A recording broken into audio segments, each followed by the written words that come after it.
Now, Cree, this is what we not gonna do, boo-boo.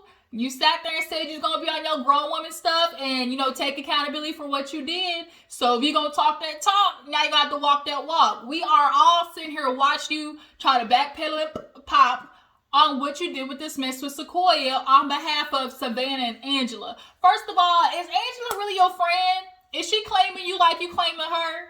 That's the real question, because we all know anytime some drama pop off in the scene, Angela know how to get ghost. She know how to get gone. And here you are trying to pop up for the Simmons and go up against Sakoya, not even knowing what the flavor of the Kool-Aid is. You try to stick your spoon and get a sip and you don't even know what the flavor is, Cree. This is what we not about to do. And then we sitting here, reaching for the stars for every excuse of why you did what you did, talking about, colorism. Girl, y'all love to try and attach a movement to something and try and get people behind, your mess. We see through it, boo-boo. We see through it. You not slick. We talking about growing up hip-hop, you guys, if you haven't noticed. This episode of Growing Up Hip-Hop definitely was more of a filler episode, but still came with, some things to discuss. Sakoya and Cree finally had their conversation, and right now we're getting a little bit more of the backstory in regards to Egypt and Sam. And, this old light bright nigga possibly going to jail and being somebody's do-boy. Because that's what it's looking like. So yeah, Growing Up Hip-Hop, you guys. Tell me how you feel about Cree and Sakoya. Do you feel like, they could possibly be really good friends? They just got off on the wrong foot. Do you feel like, who is more responsible for the downfall in that, situation? If you ask me, Cree definitely was on some, on some rah, like Savannah was. She was definitely, chirping at the lips. Savannah, like Twist said, she ain't got no home training. And then, the person who is, supposed to be leader of the house. I was thinking, like, damn, why is Savannah acting like this? Like, what is going on? Like, somebody, who raised her? And then I think, oh yeah, fucking Stevie J, or lack thereof, because we know Stevie J ass wasn't in the picture. He was too busy out there trying to, deliver his beefcake, okay? Out here to all these girls. So yeah, you guys, let's go ahead and get to the episode of Growing Up Hip Hop. If you're new to my channel, go ahead and hit that subscribe button. Everybody else, drop down in the comments. Tell me what you feel about the episode, the characters, the new people that they're bringing on. Drop down in the comments and let me know. And question, how do you guys feel about Cree using the colorism as an excuse for why she got triggered with Sakoya? Are you on the bandwagon or not? So we open up, sorry, y'all, something sick in my throat. Speaking of Cree, we open up with her going to talk to her daddy, Mr. Uncle Luke Nasty.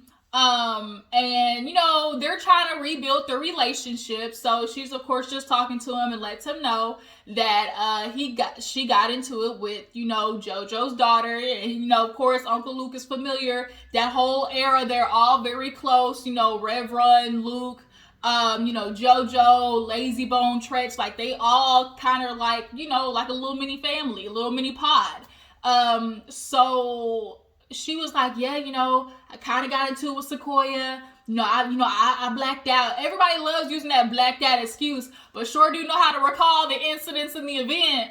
How did you black out, but then when you talking to Sakoya, you recalled all of the, events that happened?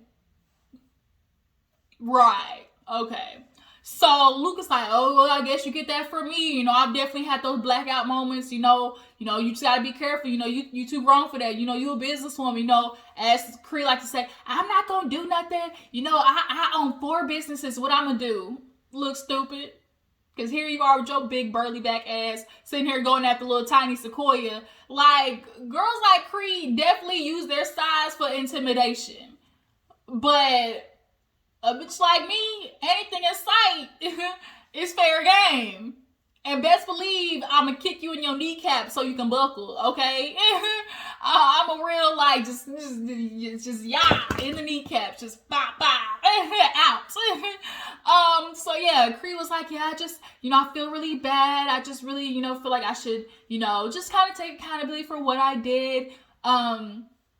I know that's Sakoya, her family, she's JoJo's daughter, and I know how close y'all are. I just really understand that I need to fix that. But, at the same time, Dad, like, some people just need an ass whooping. I said, I couldn't agree more.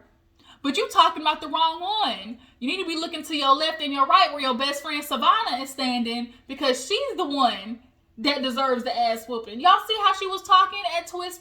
Like, she literally disrespects people for the hell of it. She's one of those people who gets enjoyment out of feeling like she won up somebody.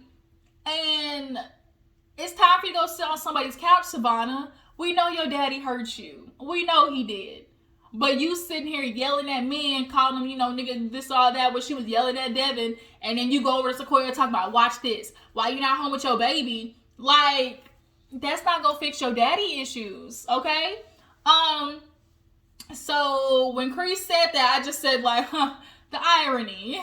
The irony, all right? So she said she's going to sit down with Sakoya and basically fix the situation. So after that, speaking of another effed up situation, Sam, he is at the little MMA gym. Eric stops by. Y'all, I guess they kind of really forged a mentorish big brother, little brother relationship. So, of course, he heard about what's going on with Sam and is checking in. Sam, he's moving to MMA. Nigga, I thought you wanted to be an OnlyFans star / rapper. Now you doing MMA. Now you got Egypt into freaking MMA. It's like everything he does, she follows. And it's like, Egypt, you're doing everything but music. We literally see you do everything but music all the time. It's not making any sense. But yeah, he checks in on Sam and he's like, oh, what's going on? He said, just over here killing. He was like, whoa. Like, wait a minute, we should be killing nothing. Like, ain't that kind of like in the situation you in? And so Sam, it's really funny watching Egypt and Sam recall this same day. Because, like I said on Twitter, the math ain't mathing. So Sam was like, oh, we was out and, there were some cute security guards there, and a group of these niggas, they was coming every time, oh, you bright-skinned ass nigga, gay ass nigga, da-da-da-da. And, he said that they were 20 yards away when he was talking to Pepa, okay? So he was like, oh, I was watching them and, they was talking and stuff and they pulled up on my homies. They started jumping and, I saw they, had the work, they had the gun on the hip. And then he's like, well, shoot, looks like we all packing. And so Eric was like, right, so now you got yourself in a situation, like, that's not something you run towards. Like, if you see that situation about to pop off, like, why would you get into it?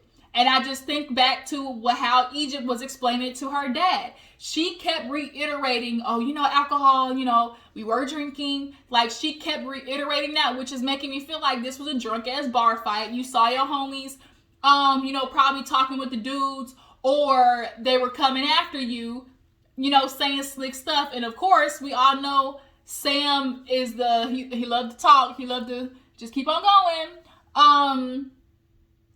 He definitely loves to run the mouth. We've witnessed him do it. The only person to really like checking like that is Twist. Now that was funny. Twist had the nigga on mute. Okay. But we all know Sam loves to try to, feel froggy and leap, because he likes to tussle. We know Sam likes to tussle, okay? So he's gonna miss me with the I didn't do anything, like I didn't shoot it. You might not have shot it, but I guarantee you probably pulled that and started pointing it. You started pointing it at people, right? You pulled that bitch out, you started pointing it. And we heard Egypt from Tyran was saying, like, Egypt jumped in and then like punched the dude. So Tyran doesn't really strike me as a liar. So when Eric was like, well, what's going on with Egypt? He was like, oh, she had her back turned. She didn't know what was going on.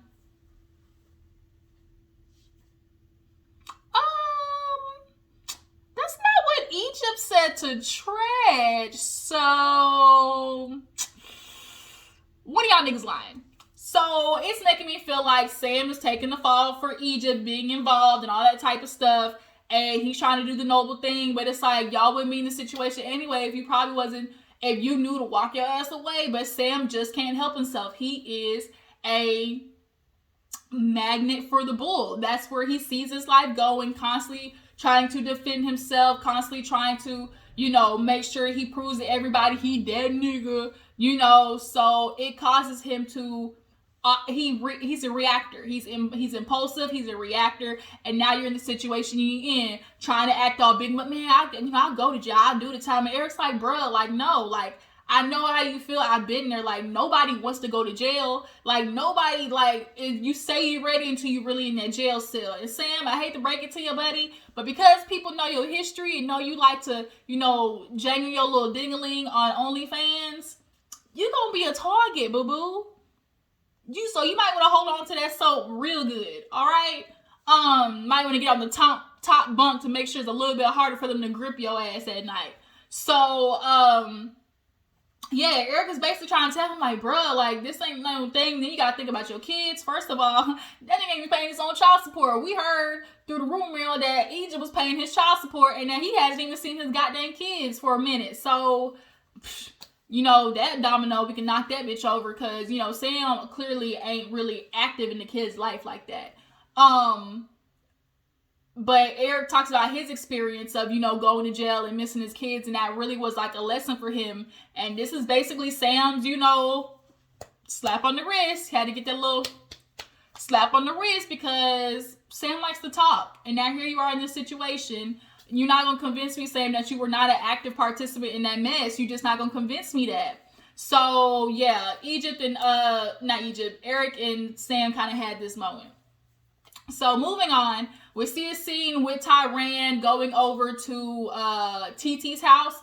TT and Sean, there's too much tension going on for y'all to get married. A lot of people feel like when they get married that, makes things better. Like, oh, we just got to get married. And I feel like TT has decided she's just going to go with it because she wants the wedding, right? It's more important to be married than it is to have a marriage. A lot of women are like that. I kind of ended up having to learn, just from growing up in a divorce household. Like you start learning kind of what not to do.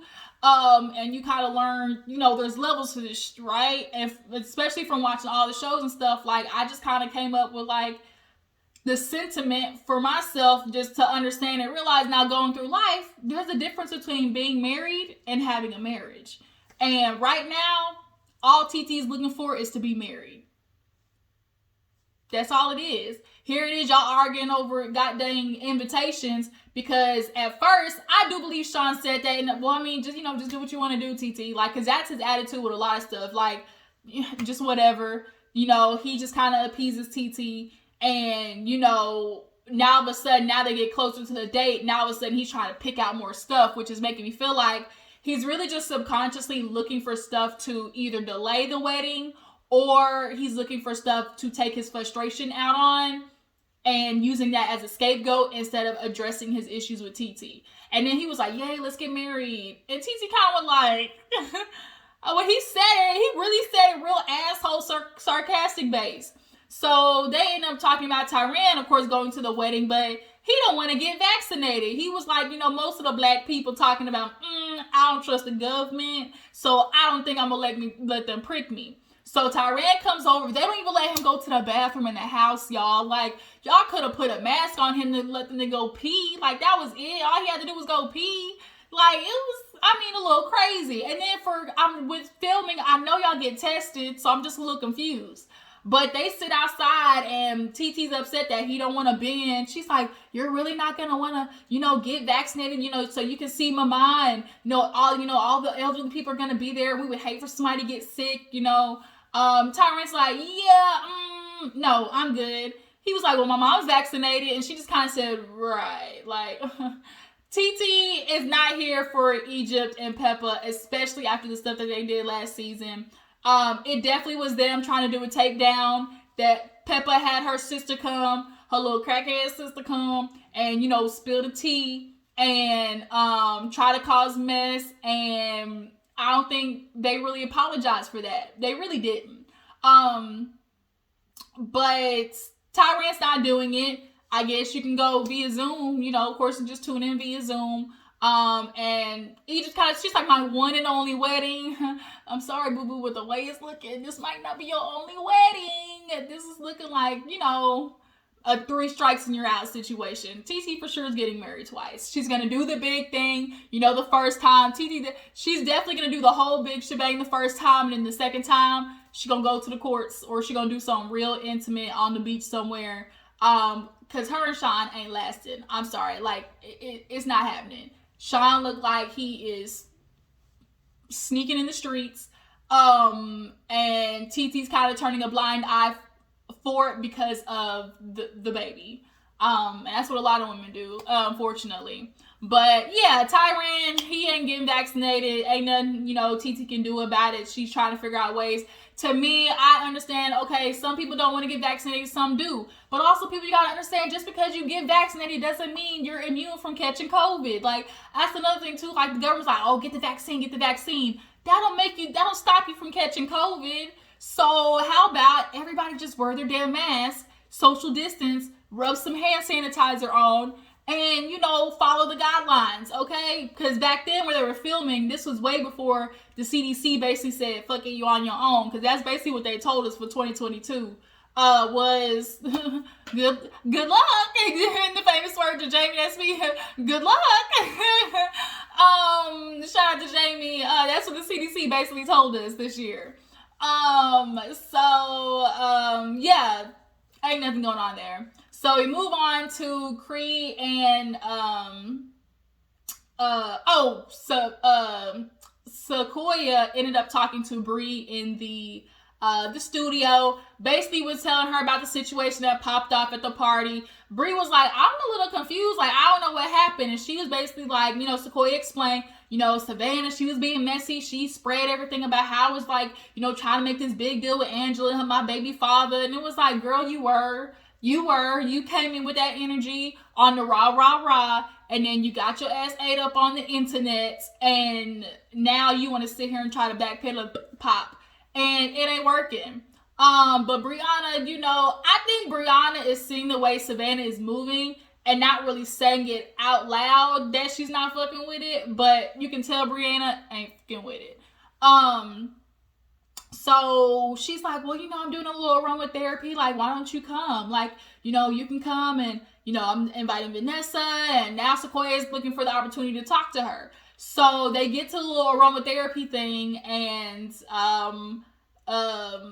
Brianna's talking to TT and Vanessa first.